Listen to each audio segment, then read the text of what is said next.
Réinventer l'éducation. Learning World, en association avec WISE, une initiative de Qatar Foundation. Imaginez comme la vie serait plus facile si l'on pouvait parler toutes les langues. Il y a des milliers de langues dans le monde. Vous êtes-vous jamais demandé combien vous pourriez en apprendre?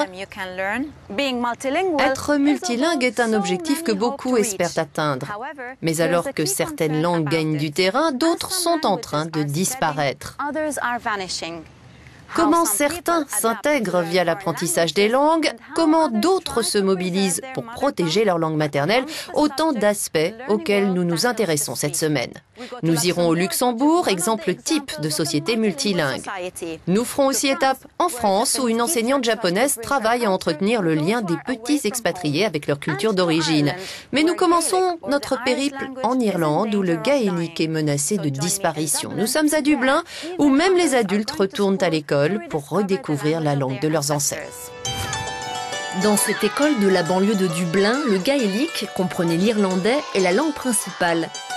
Certains enfants ne parlent que l'anglais à la maison, mais leurs parents ont tenu à ce qu'ils maîtrisent aussi une langue vieille de 3000 ans, au fondement de la culture et de l'identité irlandaise.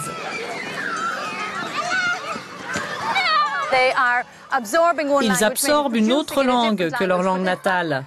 Ce qui compte, c'est l'agilité qu'ils acquièrent et dont ils font preuve lorsqu'ils apprennent une troisième ou une quatrième langue. Je suppose que leurs aptitudes linguistiques sont bien plus développées. Pour ces enfants, apprendre l'irlandais et l'anglais est presque un jeu. Si nous disons quelque chose en anglais, si nous posons une question en anglais, la maîtresse nous répond en irlandais, donc on apprend très facilement. Le gaélique est proposé dans les écoles, mais pas obligatoire. Ses promoteurs, institutionnels comme associatifs, veulent séduire, pas contraindre. Nous n'essayons pas d'imposer quoi que ce soit à qui que ce soit. Nous essayons de convaincre parce que nous sommes convaincus que la langue irlandaise est très importante, très utile et fait partie de notre identité. Et les adultes s'y mettent, eux aussi, comme dans cette académie où, après la théorie, on descend au pub pratiquer ce que l'on vient d'apprendre. Les Irlandais ne sont pas les seuls à se prendre au jeu. Raj, par exemple, vient du Bangladesh. De nombreuses langues se meurent. En Irlande, très peu de gens parlent encore gaélique. J'ai le sentiment que cette langue est en danger, donc je dois faire quelque chose. À ce jour, 800 000 personnes se targuent de parler gaélique en Irlande, un pays de 6 millions d'habitants.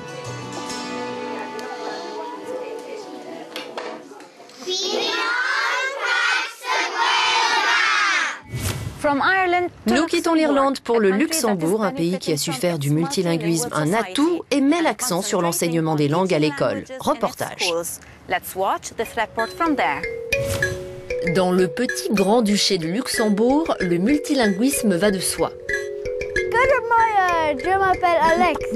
Und ich bin 8 Jahre alt. Welcome to Luxembourg. Lové contre ses voisins français, allemands et belges, le pays compte un demi-million d'habitants à 40% d'origine étrangère. Ici, 3 langues officielles, le français, l'allemand et le luxembourgeois, on les pratique dès l'enfance. Elles sont la clé de la compétitivité internationale de ce petit État.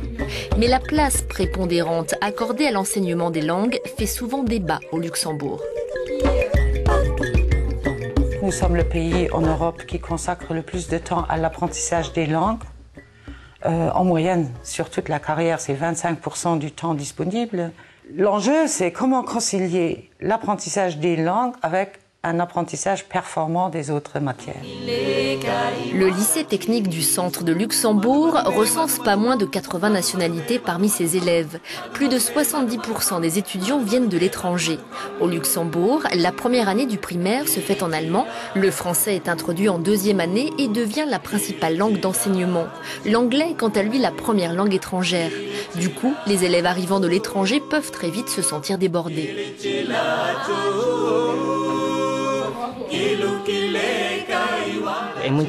Au début, c'était très compliqué. Il faut beaucoup travailler pour apprendre une langue. Mais une fois que tu la parles, c'est facile.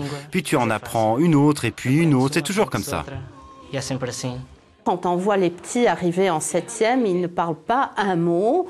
On parle avec les mains, avec les gestes, avec les yeux. Et on les voit 3-4 ans plus tard dans une filière bac international pour aller plus tard à l'université. Et cela grâce aux langues. C'est quand même formidable. Et même pour apprendre un métier manuel, 3 voire 4 langues sont obligatoires. Je suis convaincue que le modèle plurilingue, ça devrait être le modèle de l'avenir. Que chacun parle sa langue maternelle, mais qu'il comprenne au moins une, ou si possible, 2 autres langues. Parce que l'Europe et le monde deviennent plus mobiles.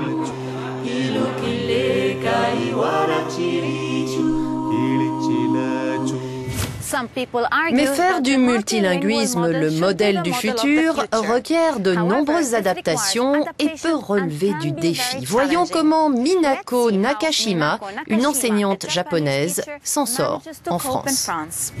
Cela fait 4 ans qu'elle est en France, mais Minako Nakashima refuse d'abandonner le rythme nippon. Elle se lève tous les jours à 5 heures, répond à ses emails et regarde les infos sur le net en sirotant un thé amené directement du Japon par les amis qui lui rendent visite. Après le petit déjeuner, elle prépare ses cours et part à l'école. Minako Nakashima dirige la section japonaise de la Cité scolaire internationale de Lyon. Un établissement réputé, plus de 2000 élèves, 8 sections internationales, 2 européennes et une orientale. La difficulté pour moi, c'est le système éducatif français. Avant d'appliquer les préceptes du système japonais, j'ai dû me familiariser avec le système français. Le défi, c'est de mélanger les deux, de prendre ce qu'il y a de meilleur dans chacun d'eux. La Cité scolaire internationale dispense le programme de l'enseignement national français avec un décrochage de 6 heures d'enseignement dans la langue de la section. La spécificité des établissements internationaux, c'est tout simplement de permettre à ces familles qui nous viennent de l'étranger de conserver pour leurs enfants les compétences scolaires qui leur permettront à tout moment de retourner dans leur pays d'origine sans rupture de scolarité. Minako Nakashima gère une équipe de 4 enseignants japonais. La section compte 52 élèves du CP à la terminale, issus de familles mixtes ou japonaises, pour certaines tout récemment arrivées du Japon. Ici, élèves et enseignants sont fiers de leurs racines qu'ils partagent volontiers. Professeurs et associations de parents encouragent les échanges, voyages, théâtres et autres activités sont partagés. On arrive à faire travailler des enfants qui arrivent à échanger non pas du français à leur langue, mais de langue étrangère à langue étrangère.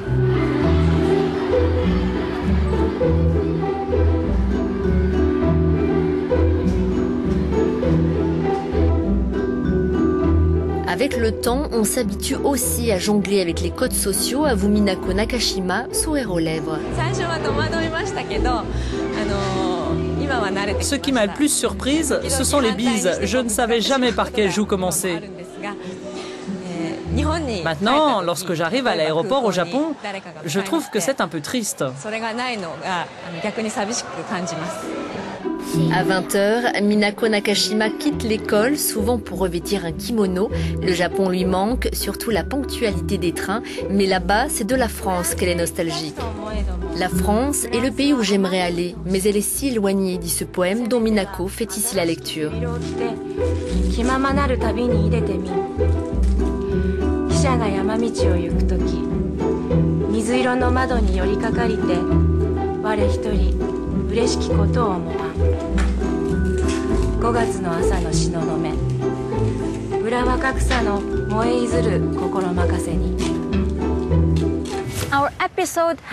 C'est tout pour cette édition. On se retrouve vendredi prochain avec de nouveaux thèmes à explorer. Et n'oubliez pas, vous pouvez retrouver tous nos sujets en ligne sur euronews.net/learningworld.